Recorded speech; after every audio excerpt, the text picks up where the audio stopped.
Hello, and welcome to another episode of Billy Watson TV. Today it gives me great pleasure to have my good friend Mike Williams back on the show. He is well known for his alternative Beatles research, which we'll no doubt touch on, but he is also well versed in how the world is controlled, and will delve into the mechanics of that in our chat. Thanks for joining us, and welcome back to the show, Mike. Good to have you back on Billy Watson TV. Hello everyone, and welcome to another episode of Billy Watson TV.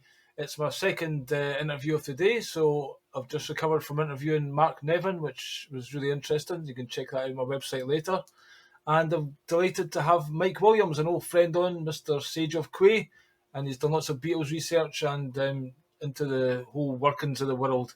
So welcome back to the show, Mike. Long time no chat. Thank you, Billy. Thank you for having me back, and that was a great intro. Had a wee bit of a Turkish flavour, that one, because as you know, we're about to do an interview, and as I told you, a neighbour tried to cut off his ex-partner's internet supply. Another block failed to do that, but cut our block off, so that interview got postponed until I'd been to Turkey for 4 weeks, so I'm back from that. It was a really good break. Nice to actually, just walk away from the computer, and although I still obviously had internet there, but work in front of it every day and just change things up and de-stress quite a bit. You don't realise again how much stress and bullshit you carry around with you. Oh yeah, You can get a period to just kind of unwind and enjoy the sun, which we never ever do here. So that was nice. How's things with you? good. Just to let the audience know, you might see him in the background there. That's my dog, Charlie. He's an Akita Chow mix. He's 14 and a half years old. And he's doing okay, but he has his moments every once in a while. So I just want to give you a heads up that I'm sure nothing will happen, but it's possible I may have to attend to him. He has been having these periodic seizures. They're minor. They're very minor. But he is 14 and a half. And like I said, he's doing okay. But just in case, to give everybody a heads up, I may have to look after him if something happens. Of course, family, and I'm sure the dog's part of the He's family. my best bud. Yeah. I've never really seen him. Obviously, I've left the door open there. Normally that door's shut, but Yeah. I guess that's the reason why. Yeah, he just walked in. He's still standing there. Yeah. So you've had them for quite a while. 14 and a half that's the thing about pets. You get really attached to them, but obviously they're going to die probably before you do. But Well, his breed, Akita Chow mix, both breeds, whether it's a Chow or an Akita, their average lifespan is 10 to 12 years. all right. So Charlie's at 14 and a half now, and he's been remarkable. He's just a really, really good dog. And when you think about it, Billy, almost 15 years. It'll be 15 years next May. And so I'll be 67. So he's been in my life since I was 52 years old. Yeah, quite well, obviously. It's a long time, So, and I've been looking after him and caring for him. And, that's been a lot of the reason why I have been not as active with YouTube and stuff like that, is because I have other responsibilities family-wise that I have to look after. One, of course, is Charlie, and my mom is 90 years old. All right. Yeah. So, there are things that are more important than what people think are important on social media. This is part of the reason I think you kind of took a wee back step from the Beatles stuff, because you need other life. Yeah. To make room for that normal life. Yeah. The Beatles stuff, we talked about this. I did it for 8 years, 8 years of just going at it. And then you get to a point where it's diminishing returns. I'm not going to talk about it for the sake of talking about it. I just recently uploaded a video, but that video, the whole concept, has been on the back burner for over a year. And I had a file set aside, and I had some files on my hard drive. And the intent was going back it was like 15 months ago or so, was to take my research and see if I can kind of squash it into a 1 hour or so presentation to hit all the key points. It wasn't going to be super in depth because that would be hours and hours of presentation. But what I finally decided, let me finish that. And I did. And I uploaded it on, to my Paul is Dead channel on October 8th, and my other channels on Lennon's birthday, October 9th. So um, that's really the first presentation that I have uploaded in over a year. Everything else has been interviews. People would interview me. That's different than me actually putting presentations together, or have the replay double headers, which my new subscribers love because it gets them ramped up quickly on the conspiracy. But yeah, so um, I did forewarn my listeners that with the recent video, it's called Frankfurt, Tavistock, Marxism, and the Beatles. I highly recommend watching it because it ties in the whole Marxist connection point.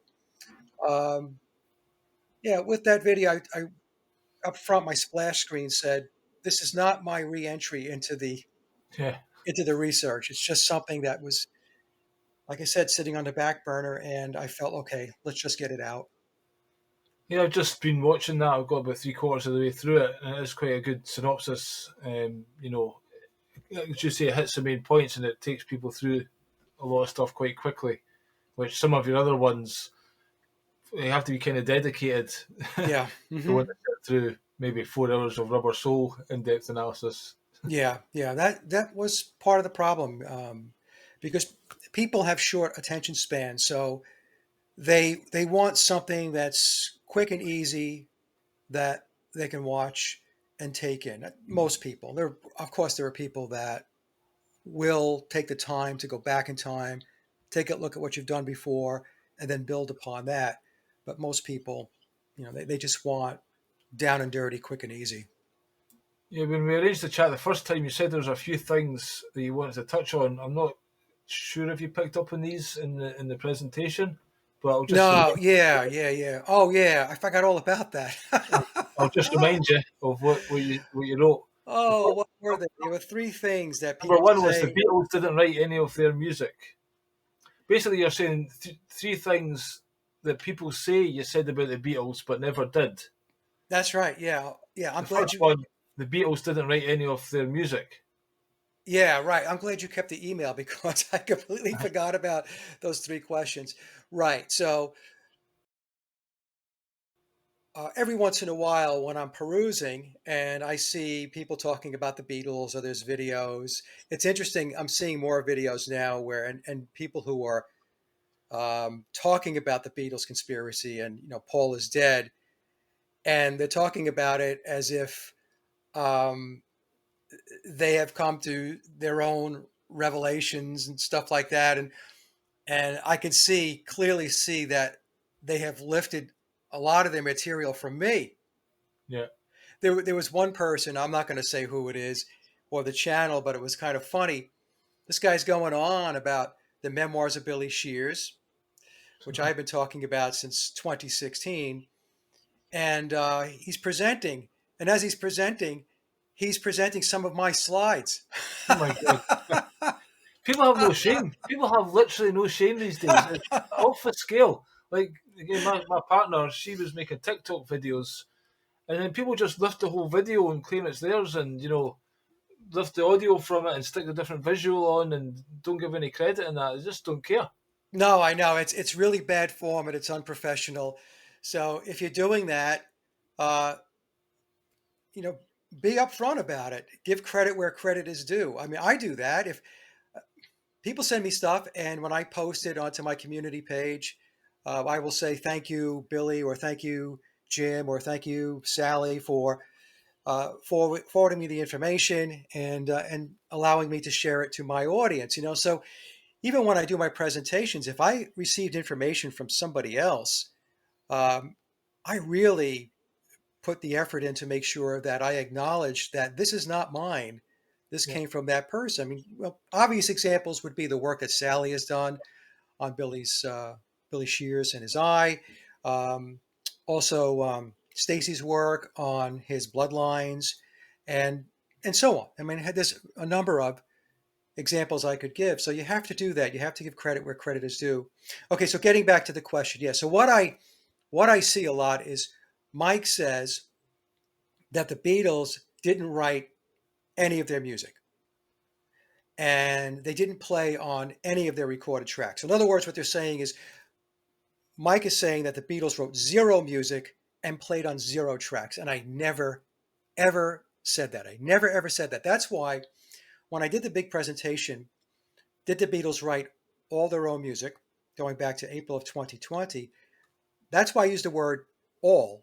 I didn't say the Beatles didn't write any of their music. Did the Beatles write all of their own music?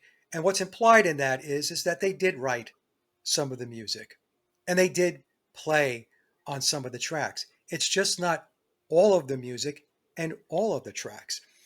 And so every once in a while, I just have to uh, step up and make the case again because it's unbelievable to me how people, I don't know, I think it's either intentional, right? They want to misconstrue the research because they don't like the message that you're bringing, or they just are not very good at comprehending.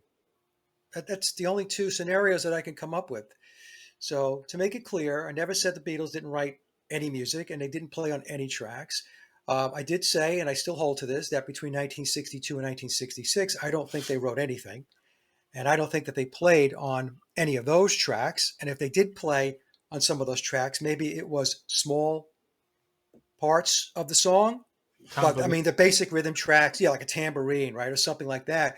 But the basic rhythm tracks, when we're talking about guitar playing, bass, keyboards, drums, from 62 to 66, I seriously, seriously doubt they were on those tracks. But then starting in 1967 with the release of Sergeant Pepper, things changed up because at that point, Billy had control of the band. It was no longer really George Martin handling them.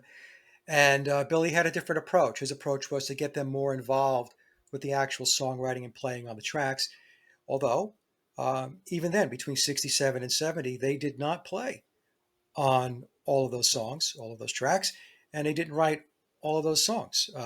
But they did write some of them. And when I say they, I'm specifically talking about John Lennon and George Harrison, and forget about Ringo. I mean, I just, every once in a while, he would allegedly come up with something.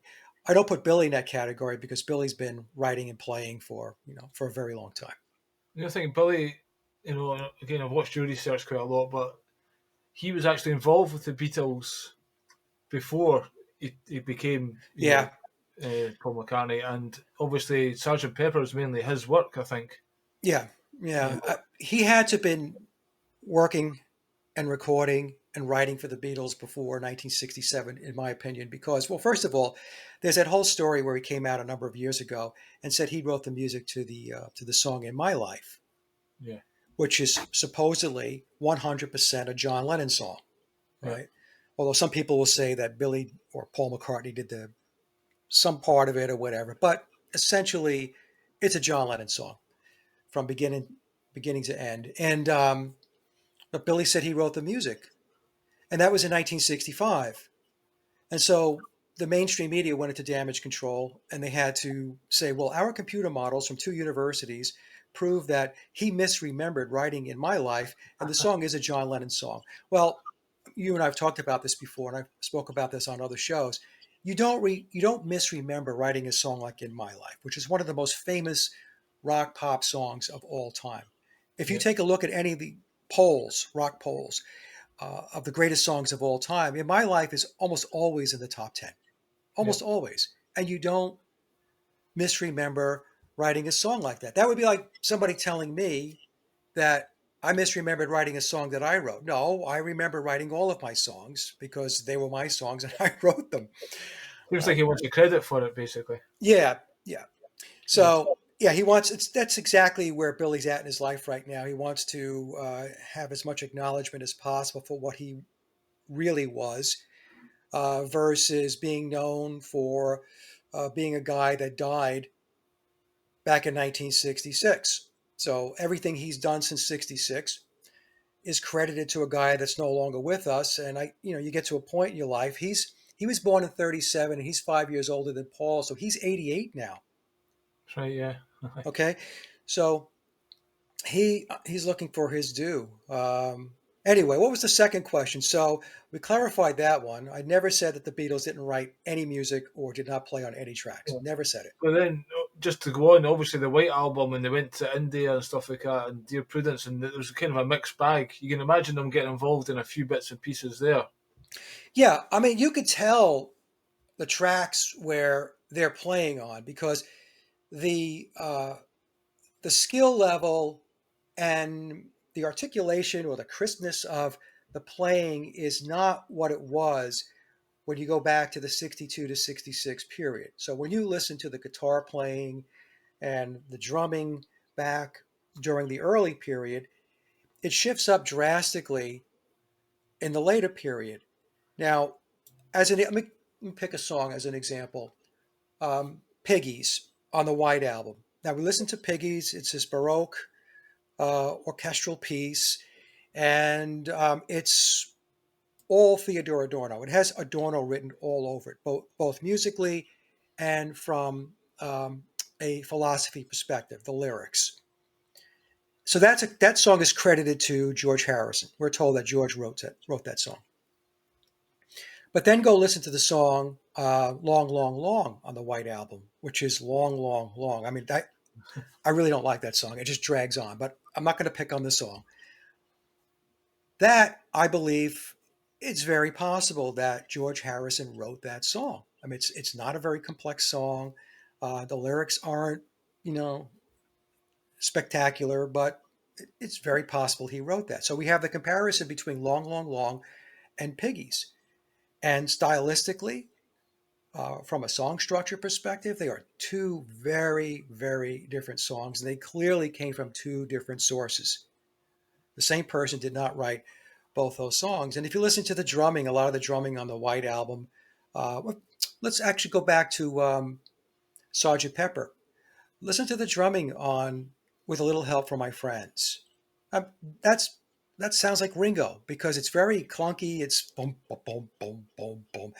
He just wasn't very fluid behind the drum kit. And if we go back to Day Tripper, listen to the drum roll at the beginning of Day Tripper. When have we ever heard Ringo do that again? Like never. So we have those types of situations, and so between 67 and 70, it is a mixed bag. It's a mixed bag between them writing the songs and versus ghostwriters, and then playing on the tracks versus studio musicians. And in the video I just uploaded, Billy, I rattled off a bunch of names of studio players that I believe played on Beatle tracks. Now, it is four musicians that we know for sure because the official narrative admits to it. So Andy White, who George Martin hired back in 1962 to drum on two tracks. Actually, I think he drummed on a third track too. I mean, if Ringo was that good, then why didn't they use him? They brought him into the band. Surely he should have Yeah, been able to do that. And it wasn't like it was like "Love Me Do" and quite simple songs, really. yeah. I mean, when the Beatles got signed and the band was signed, there should have been no mystery as to what the skill level and proficiency was of their playing abilities and recording in the studio. It's not. It shouldn't. In fact, it's not a mystery. George Martin knew exactly what he had, and he knew that what he had was he didn't have studio quality players, Yeah. plain and simple, and he didn't have songwriters. But that's a story that I've talked about a lot of times. So you have Andy White, and then you have uh, Eric Clapton, who played on "While My Guitar Gently Weeps."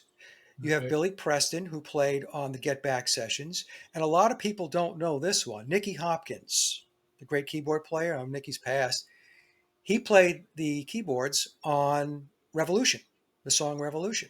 Right. So those are four right there. And in the presentation, I said that I seriously doubt that those four guys only played on those songs that the official narrative admits to. So I think that Andy White probably drummed on most, if not all, of the first album, Please Please Me.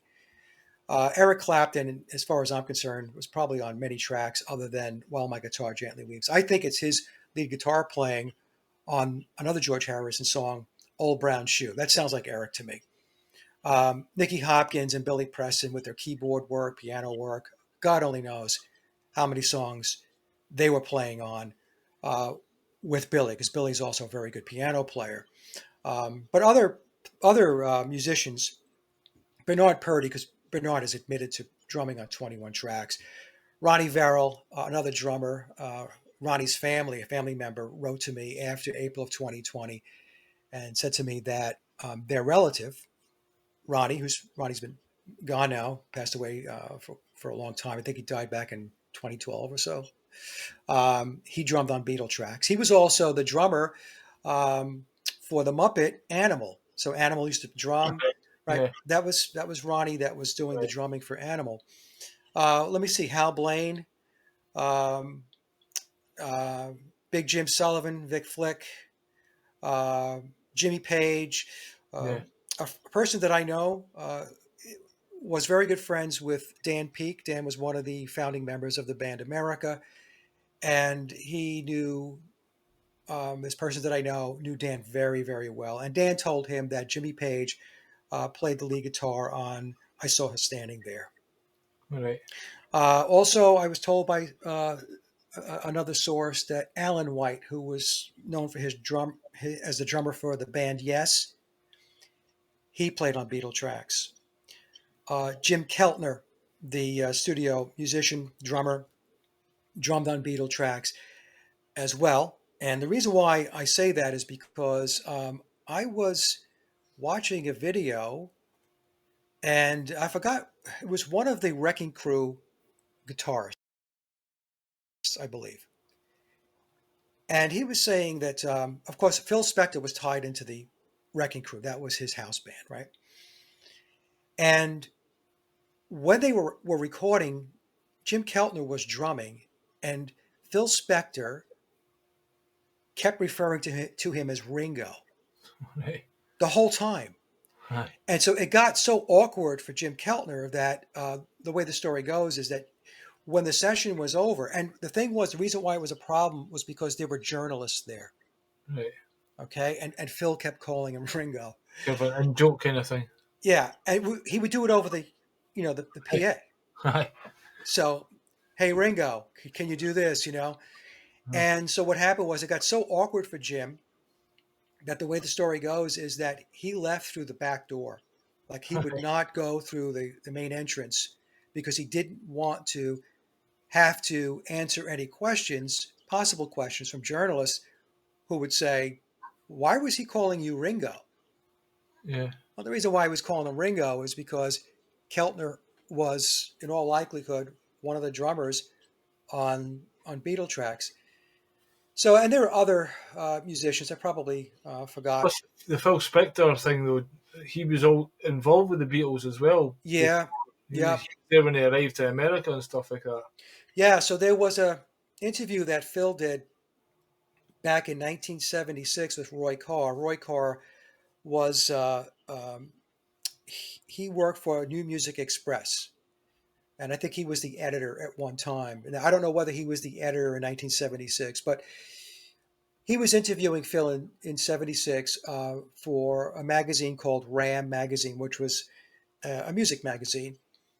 And in that interview, Phil was saying that he played a huge part in the Beatles, in their success and their fame. In fact, I think one of the quotes, I'm going to paraphrase it, was that he made them who they were. And as I read that, I was thinking, well, what does he mean by that? So in the interview, he claims that George Martin was predominantly the arranger, but which would mean that Phil was responsible for having the songs recorded. So I think this is done like sending the tapes transatlantic kind of thing. yeah, well, Bernard Purdy talks about that. So let me just finish up on Phil. So Phil's connection to the Wrecking Crew, and him saying in that interview that his connection and his working with the Beatles goes back to day one. And he said to Roy Carr, when the Beatles landed in America on February 7th of 1964, was I not on that plane? And Roy Carr said, yes, you were. And Phil was like, okay, there you go. And then he rattled off a couple of the albums that he was um, involved in. I think Rubber Soul was one of them, Sergeant Pepper. But basically, Phil was saying, hey, all of them. Going back to Please Please Me, I was involved. Why is that not far-fetched? Going back to the Wrecking Crew. So it says to me that I'm not saying all of the Beatles songs were recorded by the Wrecking Crew or members of the Wrecking Crew, but it's very possible, it's very feasible that that is indeed what happened.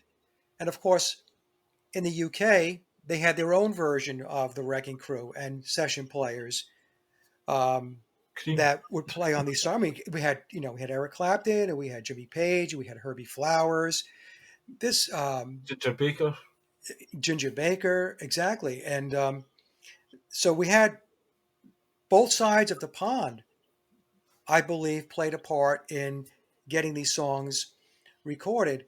And so that's why I don't discount it. People want to just say, "Oh, you can't believe Phil Spector because he wound up killing somebody and he went to jail." But okay, yeah, Phil was crazy. Okay, there's no doubt about it. You watch any documentary, he had a love for guns, and he was a very strange, peculiar guy. But that doesn't take away from what he was as far as the music industry goes. Well, he's produced lots of artists, the Ramones, and even John Lennon's Imagine album. So Yes, he did a lot of work with the Beatles, George Harrison and John Lennon post the Beatles breakup, yeah, and so of there's a course he connection was there. You know, and he was involved in Let It Be, and yeah, I mean, John Lennon said that because a lot of people like to crap on Let It Be and say that it wasn't their greatest effort and all of that, and they want to blame Phil Spector for that. But when Lennon was asked about it, he said, "Look, we handed Phil the biggest pile of shit from a recording perspective that you could imagine, and he did something with it, and I think he did a great job." This is what John Lennon said. mm. So, and the story goes that the Beatles walked away from the Let It Be sessions or the Get Back sessions, and in fact, before Phil Spector was called in or asked to patch it all up and make something of it. Uh, Glenn Johns, who was the sound engineer during the Get Back sessions, the story goes that uh, Billy and Lennon had originally gave him the tapes to make something of them and to put an album together, and that became a bootleg known as the Get Back sessions, or I think it was Get Back, but it was never officially released. The official release came when Phil Spector got involved and uh, started putting it together. In fact, the song "I Me Mine," that is a George Harrison song. That song, I think Harrison had about 1 minute of the song, if I recall the story correctly. And it was Phil Spector who sat down and edited and Yeah. started to copy and paste to get the song to the whatever it is now, 2.5 to 3 minutes. So it was a lot of stuff like that that was going on behind the scenes. And so my personal view is I believe Phil Spector. I do. I believe that in that interview that he did with Roy Carr for Ram Magazine in '76 was very, very revealing. And, I you mean, could chalk it up. you've got that Uh, stuff inside you. It's hard to keep it in all these years. You know, especially journalists are asking you questions and stuff. Things are going yeah, out. yeah. Phil was asked about that. He tried to play it off and say, well, it really doesn't matter who gets the credit publicly. It's about knowing, Yeah, what you did personally. But, we know that that's just something that people say. yeah, Uh, if Phil was involved in all this, think about it. He was completely pushed out of the equation because when they talked about the Beatles and from a production perspective, it always came down to George Martin. or it Yeah. would come down to George Martin and Norman Smith, the engineer for the first 6 albums, or George Martin and Jeff Emmerich. And where was Phil? So after a while, you think to yourself, if you're Phil, okay, you know what? I'm going to see if I can spill the beans a little bit and push some stuff out there to see if I can get acknowledgement for what my real contribution was. So it's a very interesting story, and I talk about that in the recent presentation I just put up. I think it's like, well, Billy Shears these days, whatever, he's probably signed some secrets agreement that he can't reveal at all, but they'll let it slip in certain ways so that those reading between the lines with the back knowledge can pick it up. Yeah, that's exactly what's going on. They will put stuff out, and you have to read between the lines. See, they know that the vast majority of the fan base is completely brainwashed, Hardcore. and they just love the Cinderella story, and they love to worship, and um, that's what they're going to grab onto. So if they say anything that doesn't make sense relative to the official story, what happens is the filters that have been put into their brain filter that stuff out, Yeah. and they ignore it, and they continue to stay on the official narrative talking points.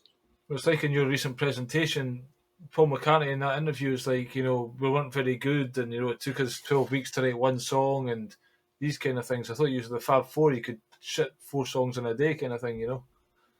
Yeah, well, that's the August 5th, 1966 BBC interview that John and Paul were at Paul's house, and the BBC interviewer was asking them questions. That was a very revealing interview. Yeah, And Paul McCartney dropped big time bombs during that interview because the official narrative says that the Beatles were writing all the time. They were a perpetual motion machine of songwriting. So they were writing during their free time or vacation. They were writing in the studio. They were writing during films. They were writing songs while they were uh, gigging and doing concerts. And then Paul McCartney in that interview says, no, we really didn't write any music between albums, maybe it's one or two. it's funny we talk about this. I was just watching there's this Facebook group, Cavern Club or something, and I think I sent you a couple of videos because they pop up quite often now. Billy Shears or whoever Beatles related material will get a minute clip, and he was, oh no, it might have been even, there was a Paul McCartney documentary released recently, 1, 2, 3 or something. Hulu 321. Yeah, so anyway, somewhere along the line there, he's talking about how back in the old days they would hear a song in his head and he didn't have anywhere to record it on tour, so you had to wake up the next morning, and if the song was still in your head, oh, it must have been memorable then. So this is how Yeah. they just remembered it till they got to the recording studio. So it's as if they was trying to put out the story that they were writing on the road. But then Yeah. back then he's admitted that they weren't. No, they weren't. You have to see that's the thing. What amazes me, believing the Beatles' official narrative is like believing that a 300-pound guy with a white beard and a red suit can shimmy down a chimney. Okay? The Beatles story is a fairy tale for adults. And there was an interview that Pete Best did going back many years ago, and he was asked about playing in Hamburg and what was it like, and what was the schedule like. So Pete said, well, we would play 7 hours a night, then we would depart the club. They would go back to where they were hanging out, which in the early part of Hamburg, it was an old rundown cinema. And they would wake up at 3 o'clock in the afternoon, and they had to be back at the venue, back at the club by 6 p.m. So if you're waking up at 3 p.m. and you have to be back at the club at 6 p.m., that's a 3 hour window. Yeah. So were you writing songs during those 3 hours, or were you getting up, yawning, stretching, getting a bite to eat, taking a shower? You Well, know, they weren't writing songs in this is Hamburg. supposedly they had 100 songs in the bag by the time they met George Martin, but yet none of them ever got recorded. And yeah, what That's right. happened to those songs? That's right. So in the 80s documentary, The Complete Beatles, which was considered the Beatles documentary before Anthology was released in the 90s, it tells us that between Lennon and McCartney, whether together or separately, They wrote 100 songs between 1956 and 1962, yet none of them were recorded, which is very convenient, right? Yet when they meet George Martin, he said they had nothing behind them. And it wasn't obvious they were songwriters. He thought their music was rubbish. So we have to ask ourselves that those 100 songs, where are they? Well, there's only two answers. One, if they wrote that many songs, they weren't very good. So that was that. Or two, the entire narrative is a fabrication. And that's what I believe. That they didn't write 100 songs.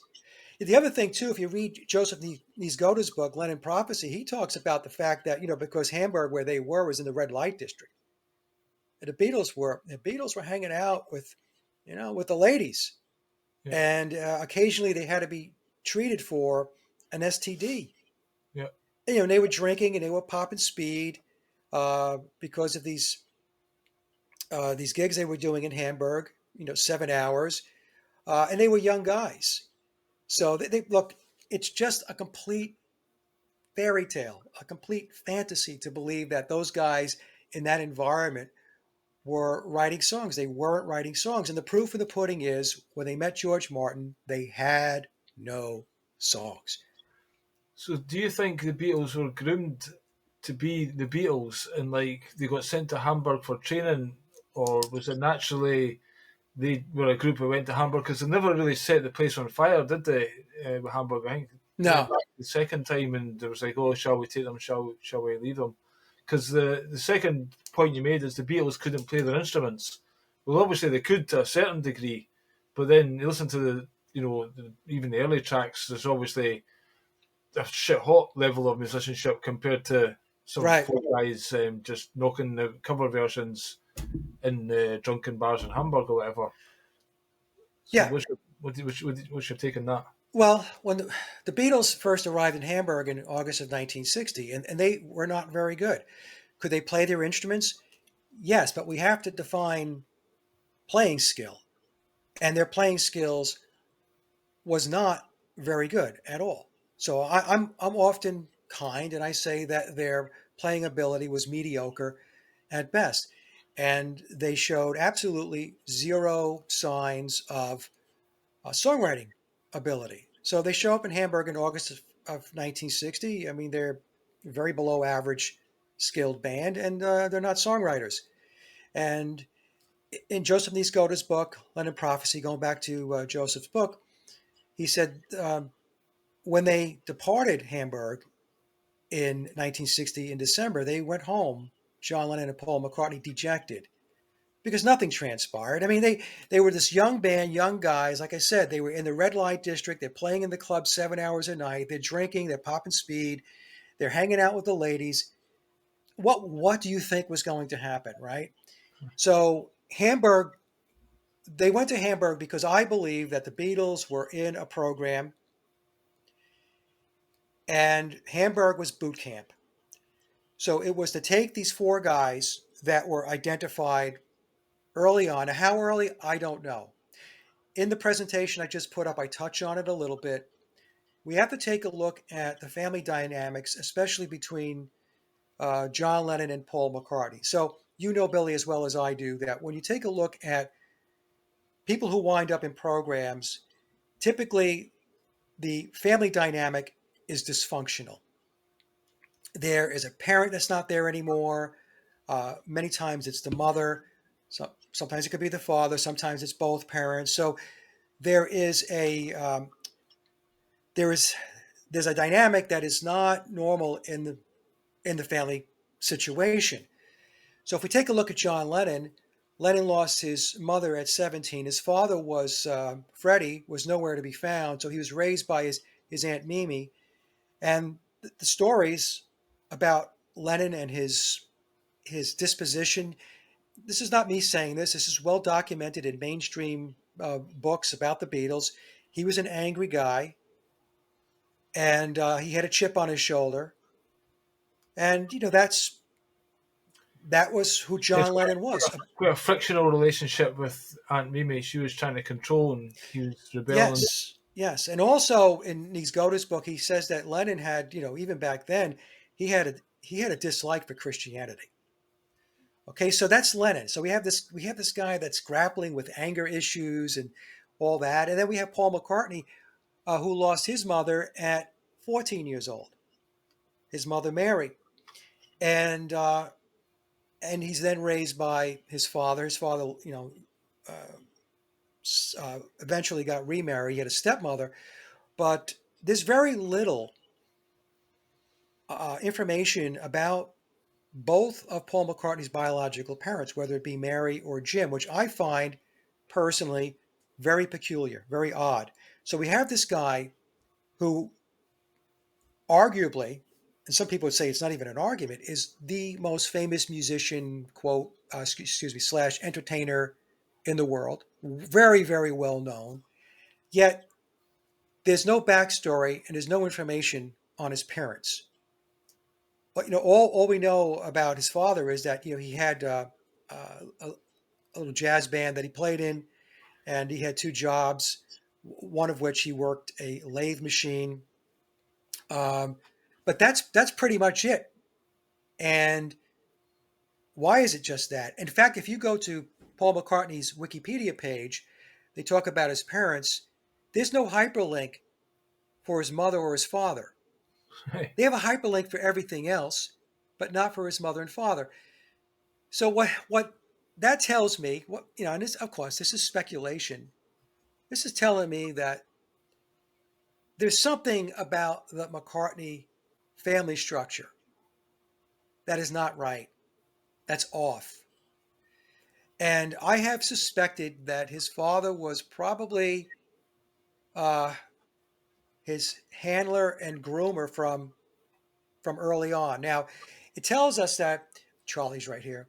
In memoirs, it tells us that Paul was, raised Catholic, but his father wanted him to move away from Catholicism, from Christianity.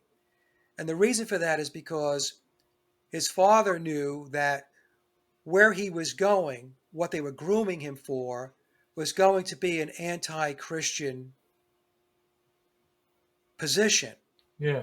So so what that tells us is, again, if this stuff is true, all right, well, we're never going to know for sure because, like I said, there's no information on Jim McCartney. Nobody's ever written a book about him, a biography. But in my view, between him, McCartney, and Lennon and their family backgrounds, something is off. And to me, that could lend itself to two people at least. I'm not going to talk about George or Ringo because I don't have as much information on those two guys, but that they could very well have been in programs. And so by the time they got to Hamburg was the next step in their programming and their grooming. I find it interesting, that's will be the case what you said, but if obviously the father knew what Paul was destined to do, I wonder if he knew about the sacrificial aspect to it. And also, when Billy Shears came back for the party, there's a video and it just looks, like he is not even the black sheep of the family. He's a red horse or something. He's Yeah. just not part of that family, but they've got the cameras on and they're trying to pretend that he is. So why wouldn't his father be put on more of a show if he was fully in the plan? Obviously he must have let them in somehow.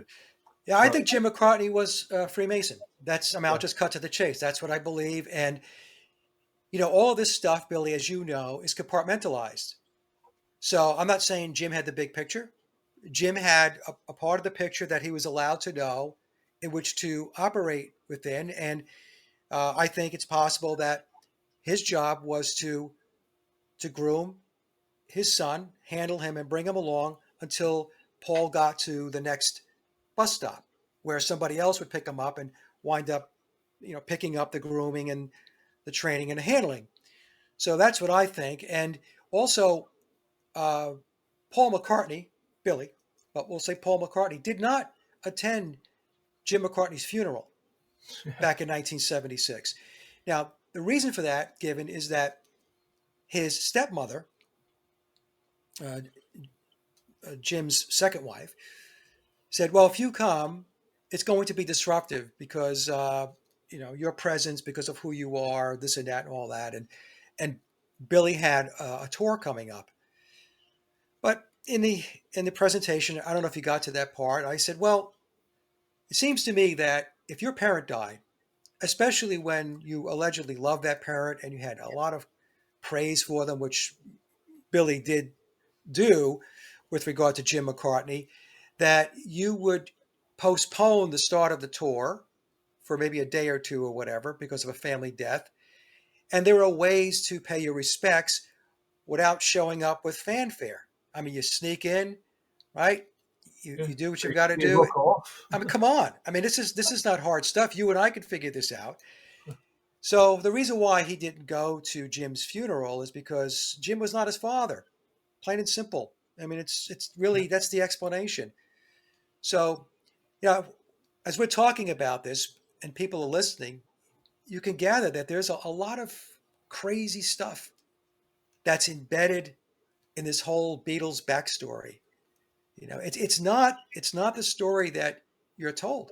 It's I'm when talking to the Billy audience. is talking, he occasionally gets asked about his father, and he's got these kind of rote things that he says because he's obviously had to read up. So he's, oh yeah, we're in this living room and he would be playing this Chicago and these old standard songs or whatever, and then you hear another interview 5 years later and it's the same stories coming out of him. I know we kind of hold on to stories and kind of repeat them, but it almost seems like he's learned a lot, and then that's the ones he tells at certain times to fill in the backstory.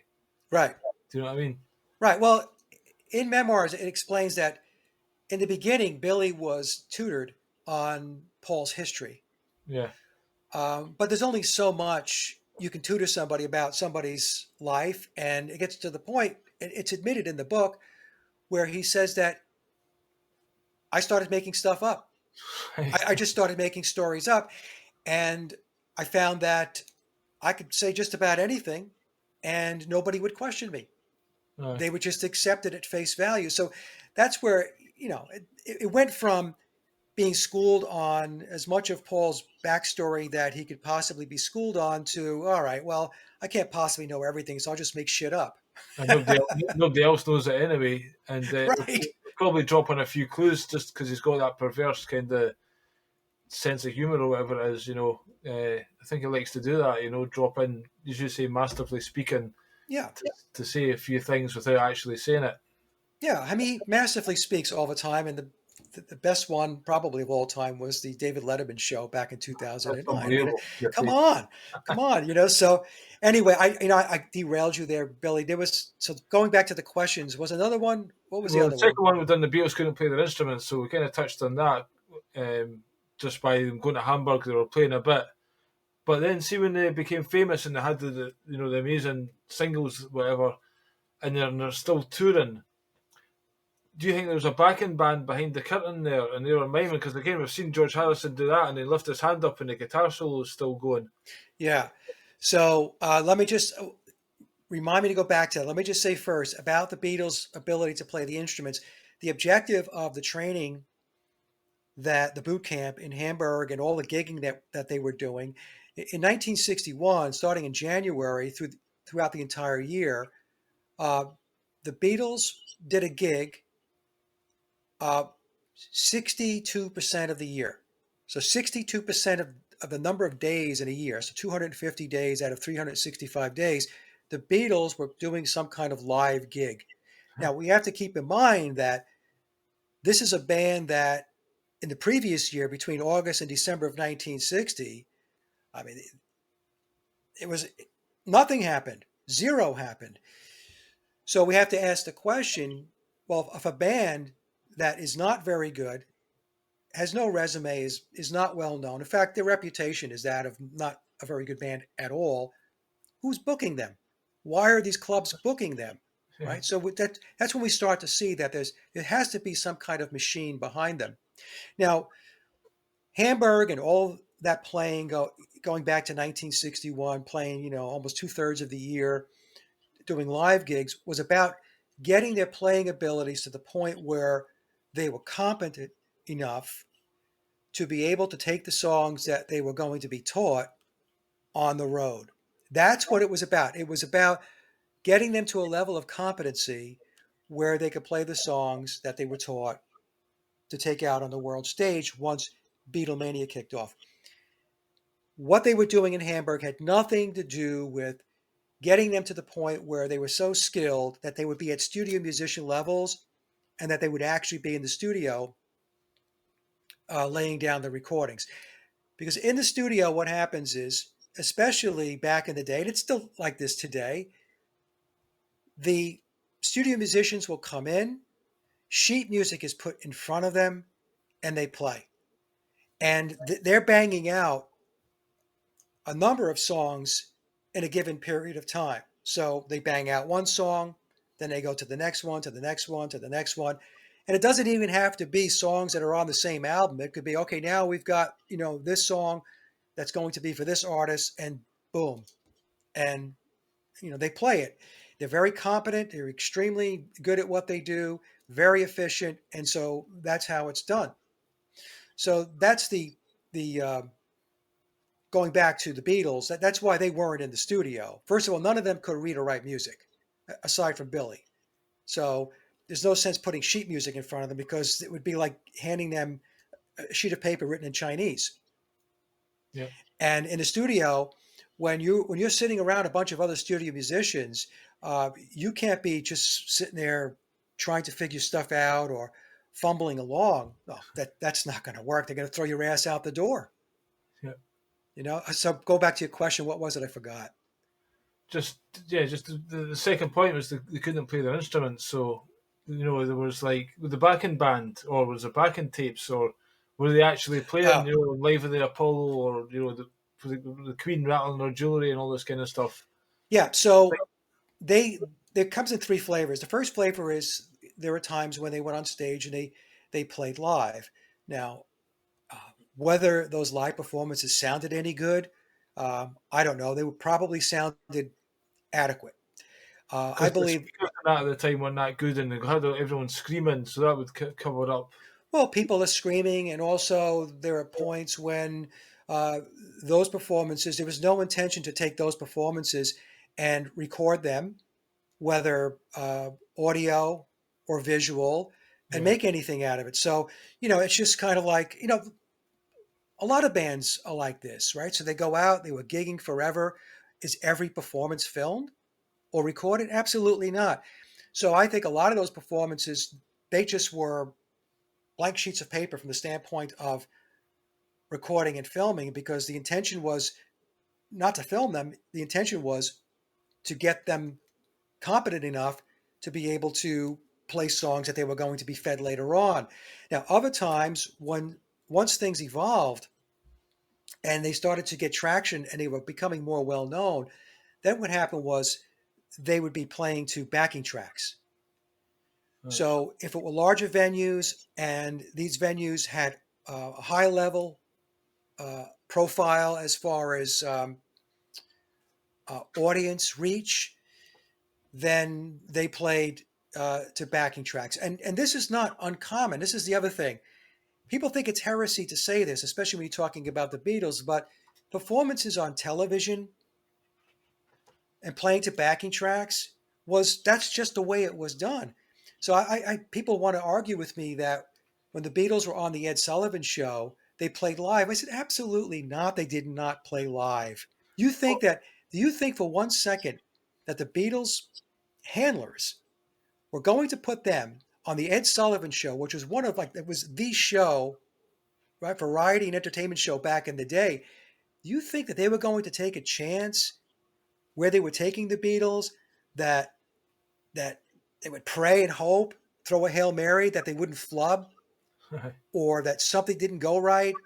No, that was all a backing track. In fact, I have a video of the Dave Clark Five. They were on the Ed Sullivan Show. And the Dave Clark Five, I would say, musically were better than the Beatles.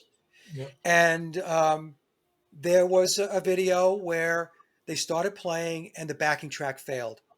Right. And the Dave Clark Five is sitting on stage, holding their instruments and kind of looking around like, okay, let's do this again. So that's how it is. And then we have situations where the Beatles, as an example, when they played at Shea Stadium, where they performed at Shea Stadium to a screaming crowd. It's to your point. It doesn't matter how good or how poorly you play when you're at Shea Stadium with 50,000 screaming people, because nobody can hear you anyway. So all you could do, you're just strumming. Nobody's really hearing anything. They're singing through the PA system at the stadium. What happened with the Shea Stadium performance is afterwards, it was worked on post-production in the studio. Yeah. Now, the proof of this is in the October 1965 edition of Beatles' book, which was an official Beatles publication. Brian Epstein talked about the fact that the Beatles had to go back into the studio and dub the vocals because of the noise level at Shea Stadium. Here's the problem with what Brian said. First of all, he's correct. Because of the noise level and the noise bleed, there's no way you could have gotten clean vocals. But other instruments aside from the vocals were mic'd on the stage. So if the noise level was at a point where it was impeding a clear recording of the vocals, then it was also going to be a problem for the guitars, the bass, the drums, and anything else that was mic'd on stage and wasn't going direct line into the mixer. So that tells me that the entire Shea Stadium performance, when people watch it on YouTube, that is not the performance that you heard if you were there. Yeah. What you're watching and listening to is a post-production enhanced video. A listener of mine, very astute, he was comparing two Beatles concerts from 1966. One was Dodger Stadium, and I think the other one was Candlestick Park. And he found that what the Beatles did, but what the Beatles machine did was to lay in an actual backing track into both those concerts. And the playing was identical. Right. Identical. Now, here's the thing, too. If you're playing live, the possibility that you're going to get a song played identically is pretty much impossible. Even if you don't make a mistake or there's no different way of doing the chord changes, or maybe Ringo drummed a different fill or whatever. Let's just say everything else was mapped perfectly between the two concerts. The problem is the beats per minute, is the tempo. Yeah. So the probability that you can play a song at an average of 120 beats per minute in one concert and then have it 120 beats per minute in the second concert is highly unlikely. Highly unlikely, because during a live performance, what happens is, unless you have a super, super tight band, like studio players that are just like, they are in the pocket, they're on the beat, the band has a tendency to speed up, slow down, speed up, slow down. In fact, Billy talked about this in an interview we did with George Martin in a documentary called Produced by George Martin. And Billy specifically called Ringo out for doing that he would speed up Right. when they were playing. So that's the other thing. So backing tracks, and also there were situations where there were ringers or studio musicians playing backstage. Yeah. Right, and we saw that with their concert in Japan in 1966, Budokan. And you mentioned they raised their hand, and that was George. That was George Harrison. He was waving to somebody. He was playing "If I Needed Someone," and he's raising his hand, and yet the guitar is still playing. And the best one was during that Budokan concert footage is Day Tripper. So Day Tripper begins, and neither George nor John are playing the riff, and then they catch up. Yeah. Oh, supposed to be playing. I had somebody write me, and I know who this person is. I'm not going to say the person's name, but they are a studio musician, and they claim to have actually been on studio tracks going back to Apple Studios back in the day. And this person told me that he used to do that work, not for the Beatles, he said, but for other bands. He would be hired to play backstage or off stage Aye. and actually play the guitar parts while he said his words were something to the effect, the pretty faces Yeah. were miming on stage. Aye. I had another guy write me, and I think he played for Dave Mason. Don't quote me on that, but he said that his father, I should say, not him, but his father, and he told me that his father did exactly that for a concert for the Beatles, and he was a drummer, so he was backstage doing Ringo's parts, and Ringo was miming. Um, so that's how it worked, and we have to understand, folks, that this is not picking on the Beatles per se. But some people are going to say, "Yeah, it is, Mike. You're tearing into the Beatles." No, it's putting the Beatles into the proper context, because this is how it works in the music industry. There's so much information coming out now about big name bands like Aerosmith and Kiss and other bands. I recently watched ZZ Top, who I thought were shit hot, and but honestly, they weren't even trying. It was Yeah, like so unbelievably lackluster fucking miming going on, and it was just obvious it was miming, and it was just like you could at least put some effort into it. It was like they couldn't be arsed, or just what I mean. It was mind boggling to actually witness it. yeah. I mean, they're using backing tracks, Motley Crue, and this has been going on for a very, very long time. I So actually when went you, to see a band, Sisters of Mercy, and I left the concert halfway through because I was like, these guys are amazing. They're famous for having lots of smoke on the stage. yes, That's just to cover up. And basically, there's these two folk, there's a guitar player and bass player, are just posing. I was like, they aren't actually playing. It's just, you know what I mean? It was so fake. And the two songs I really liked from them, they were still to get played at the end. I just never waited for it. I just walked out, and there's somebody else was walking out as well. And they've got a reputation for being a shit live band, and that's probably why, because folk kind of sense that they're not actually performing. I don't think. yeah, I had the same experience when I saw the 40th anniversary of Foreigner. This goes back, several years ago, and it was like two songs in, and I'm watching the big screens, and I knew immediately that they were miming. Here's another example. A lot of Thin Lizzy fans out there. I used to I listen to Thin mentioned that Lizzy. their Yeah, live unreleased, their live album was totally Live and done. Dangerous. Yeah, so they Live and Dangerous, and if you go on, it's on Wikipedia. This is not like a mystery. One live album of the year. It was Tony Visconti, their producer, said that 75% of the album was redone in the studio. And he said it had to get done in order to present a professional band to the audience. So going back to my point, Billy, I'm not crapping on the Beatles. I'm putting them within the proper context of how the industry operates, how they work. Well, Not a whole lot has changed. they released an album. I can remember my friend way back in the day having the Shea Stadium Beatles vinyl. So they couldn't have released that in its obviously basic recorded version. So they wanted to put it out. And that John Lennon recently was talking about it was a happening because he kind of knew, I think, it was shit. So he said that was just a happening. But yeah, if they want to get a product to make money, Shea Stadium, famous Beatles concert, well, they need to be shit hot to sell Yeah, it. yeah, yeah. Let's. I mean, look, bands are a product.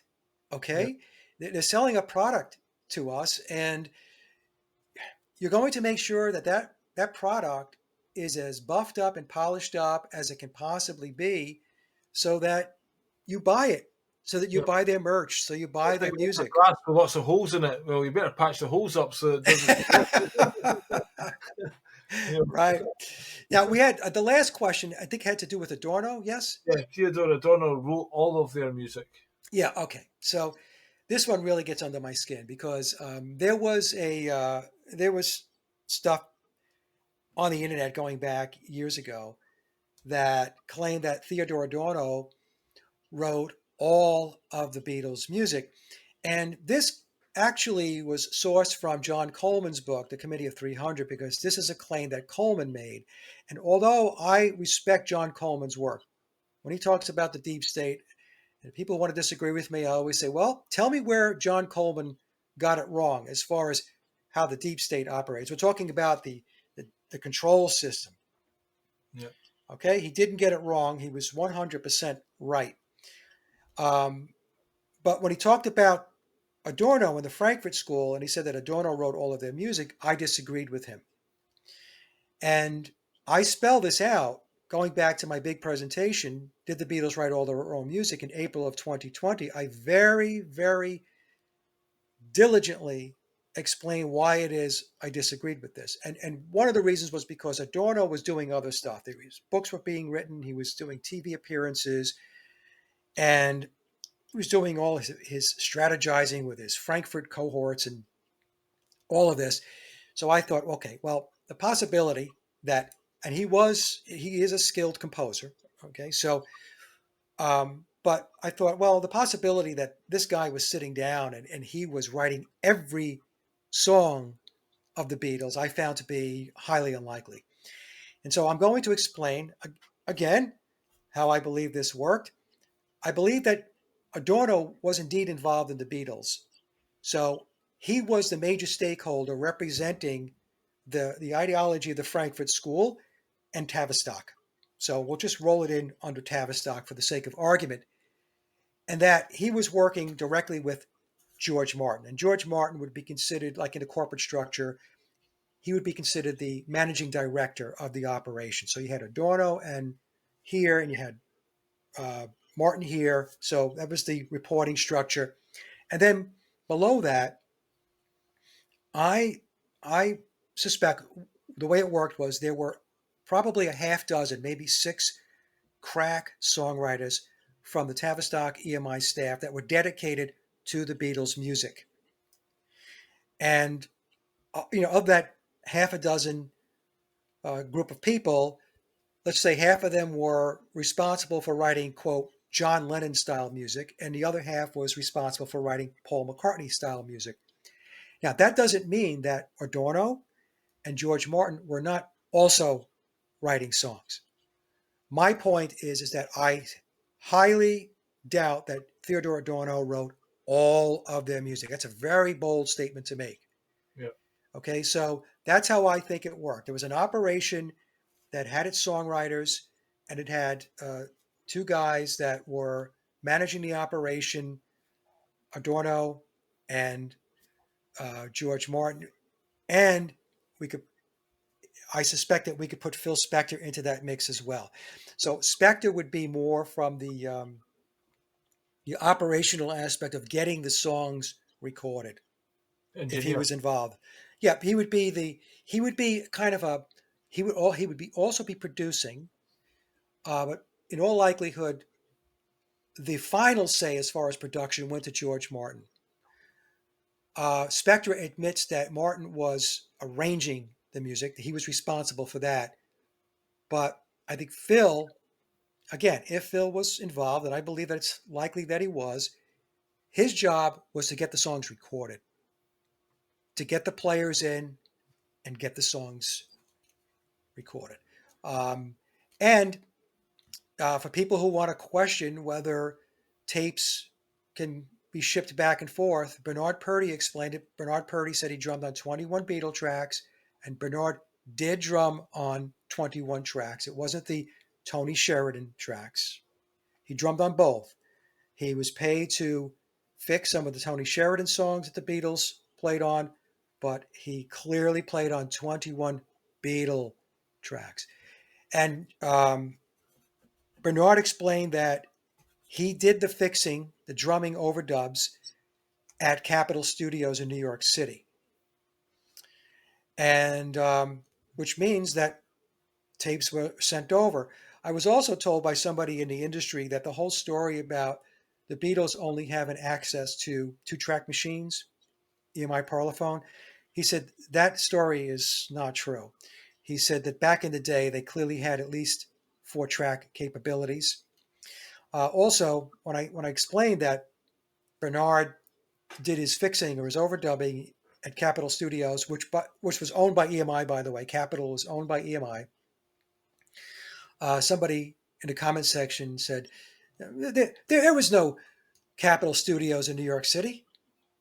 And I think to myself, why don't people research something before they type something out? So to be able to figure out whether Capitol Studios actually existed in the 1960s, the early 1960s, is a very simple process. I mean, you just do a search on it and boom, it pops up. By the mid to, let's say, 1966 period, it was being phased out. But when Bernard was doing the overdubbing back, let's say 1963,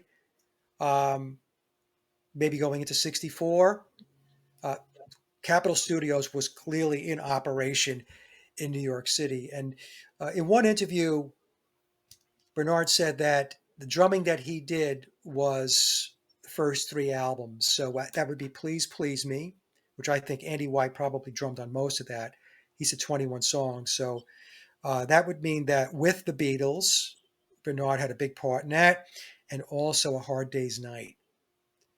So that would mean that Bernard was probably all over A Hard Day's Night. And that's not to say that he didn't drum on other songs later on, but I recall in one interview he mentioned the first 3 albums. Yeah, it kind of makes me think a little bit. This fixing thing, like when the Stones recorded Exile in France, I seen a documentary where kind of it went to America for final production or whatever, and I think there's probably fixing. They've got scraps of songs and ideas or whatever. I don't know. It's obviously a thing in the business, isn't it? This to fix stuff. Yeah. So it probably went to these types of studios with these musicians to, make them professional, basically. Billy, I fix my own stuff. This is what you have to not you. I'm talking to the audience. This is what you have to understand, is that here's an example, right? So because I'm doing this at home, I have an Alesis SR18 drum machine, and I have to program it to put the drum patterns in. So there have been times when I did the drum pattern, and I'm thinking, okay, this is it, and then I start to lay down the guitar tracks, the bass, the keyboards, and all that stuff.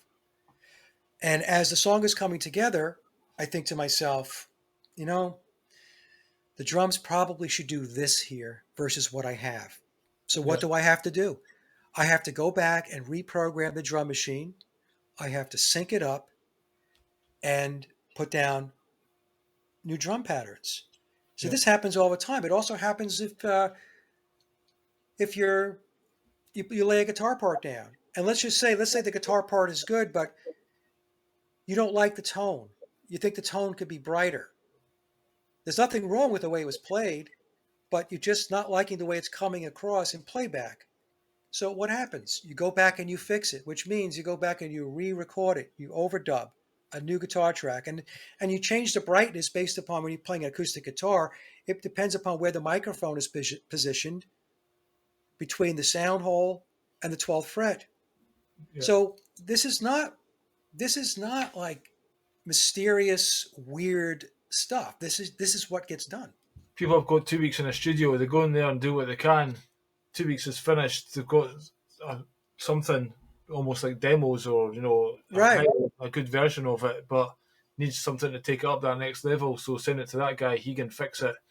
Comes back ready to be produced and sold. Yeah, what happens is the producer has the final say. Yeah. Unless the band is really high-powered, A-list, been in the business a long time, it's the producer. That's why you have a producer. So the producer will listen to the tracks, listen to the song, and then say, okay, that's not working. It needs to sound like this. And so they call in the ringers. They call in the studio players to lay down the tracks that they want. I don't know if you're aware, there's a band Oasis who have recently reformed. So anyway, when they recorded their first album, they had at least 2 stabs at it, and the owner of Creation Records would say, "This doesn't sound like you live. It's not good enough." But they were saying, "Well, that's the best we can do. Fucking take it or leave it," kind of thing. So they ended up sending it to this other engineer or whatever, and he's turned all the dials up and everything, and he's found a way to kind of make the record what it was. But at Right. that point, the bands had washed their hands of it. Right. But he's literally the one that's made that from an album that probably would have been under the radar or, became a cult thing or whatever, to literally, a million selling album just by his overproduction to make it sound nothing like what had been recorded, but maybe like them live or whatever. So that's one example of something like that. I have a friend of mine who has been following my work for a long time, and I love him. He's a good guy, and he's a professional sound engineer out of Europe. And he showed me going back, I don't know, maybe 3 years ago or so, some work that he was doing where it was a band. I'm not going to say who the band is, where there was a live recording of them performing. And he showed me a before and after. This is what they sounded like before we took the tapes into the studio to enhance them. And it's amazing. Even, the audience, if they will add in audience applause, responses to enhance a portion of the song or to make the song appear to be, it was performed in such a way that the audience went nuts. They went wild, It's all showbiz. Yeah. It's all show business. And the Beatles were not exempt from this. And when I do talk about it, people get very agitated as the Beatle fans because they want to believe the Cinderella story. They want to believe that the Beatles were the exception to every rule, and they were not. The last point you made was you said, and remind me to pull up a critique of the Beatles by the great jazz artist Charles Mingus. Yes. Okay. So let me pull that up real quick. I've got that. Bear with me 1 second, Billy. Okay. Okay. So I think this is it.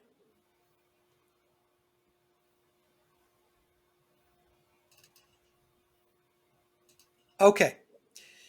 So Charles Mingus is considered one of the great jazz musicians of all time. He's been dead a long time.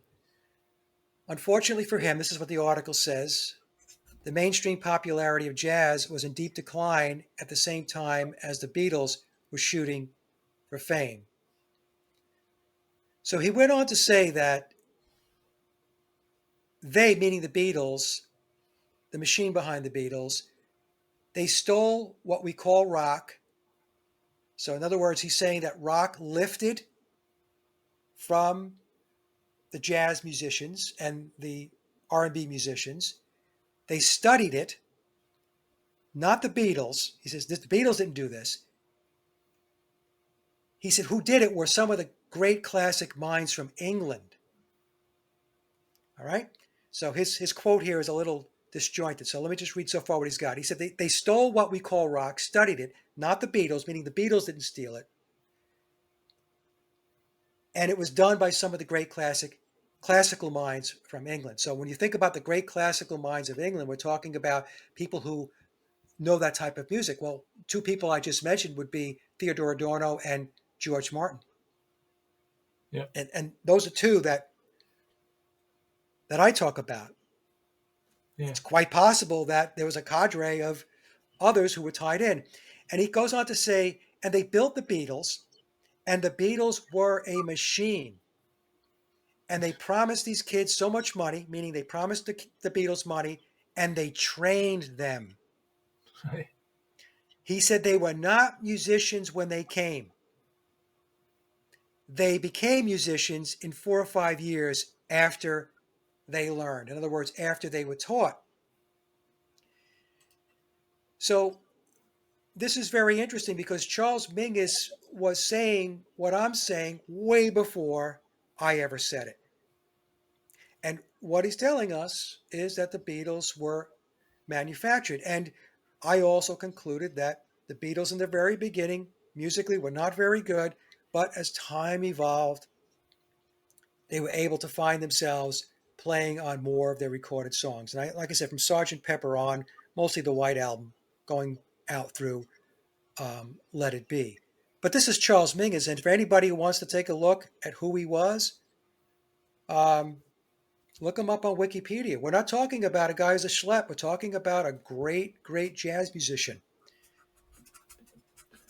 Yeah, and that was his take.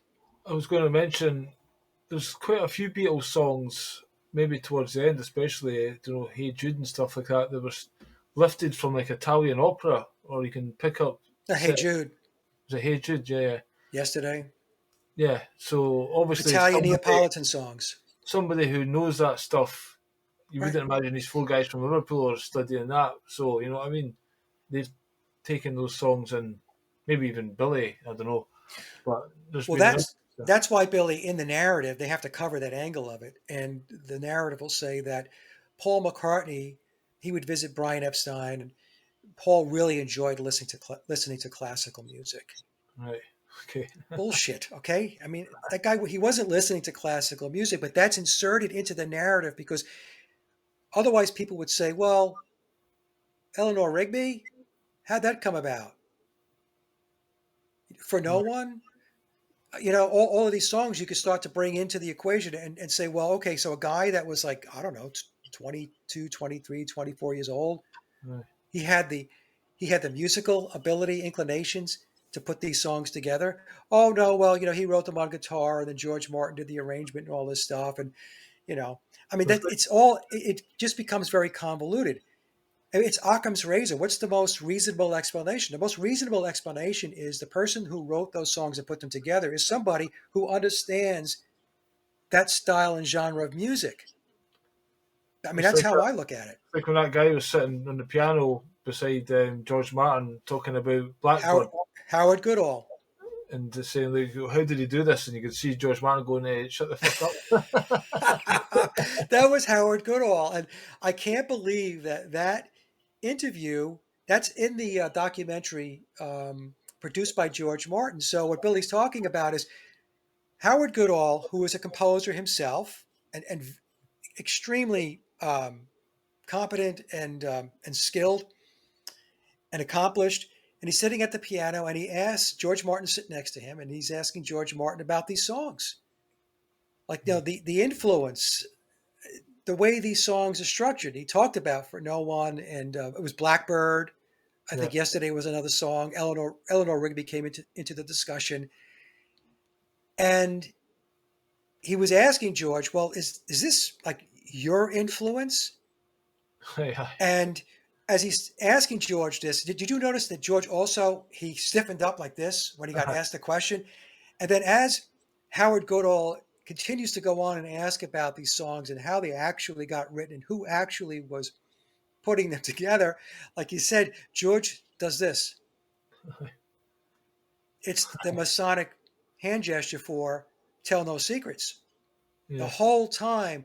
And Howard keeps going, it's kind of humorous because it's quite clear that George Martin is saying, please stop asking me these questions. Let's move on, right? And then George Martin goes back to It's just Paul and John. It's just Paul and John. no, it's John and Paul. I mean, it wasn't me, It's like, but it was so funny the way the whole thing went down. Maybe I'll send you the clip. I have that clip. There's just so much in the story. Like when you read between the lines. It's interesting they've kept it in the documentary, though. You know what I mean? I know. I was shocked that they kept it in there. And the only thing I could think of, Billy, is that there is that balancing of the scales that Luciferians have, where they have all this deception and all of these lies, but they think that from a karma perspective, Yeah.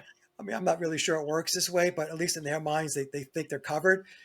If they put some truth out there and they balance the scales, then from a karmic perspective, they think they're good. Like Right. I could do all of this bad shit, but then if I do good stuff and And by the way, how do you know that the scales are balanced? Who makes that determination? Aye. Right? I Is mean, there like Jimmy Savile did a lot of good work for charity. where he, exactly? Is where there a he's Luciferian council that says, "Okay, show me. Okay, I know your bad stuff. Show me the good stuff you did." Aye. Yeah, we think you're good. You're Aye. good. You know, it's really very strange.